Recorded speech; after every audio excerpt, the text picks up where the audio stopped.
Assalomu alaykum, hurmatli bizni kuzatuvchilar. Biz Arnasoy tumani ixtisoslashtirilgan prezident maktabida o'quvchilarimizga disk kompaniyasiga tegishli Tinkercad dasturini kiritganmiz. Bu dasturimizda o'quvchilarimiz mana ko'rib turganingizdek, kompyuter dasturi yordamida bir yo'lasi 5 ta fanni mukammal o'rganib ketish imkoniyatiga ega bo'ladi.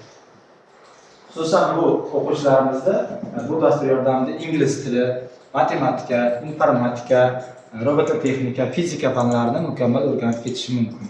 Marhamat qilib bizni maktabimizga tashrif buyuring.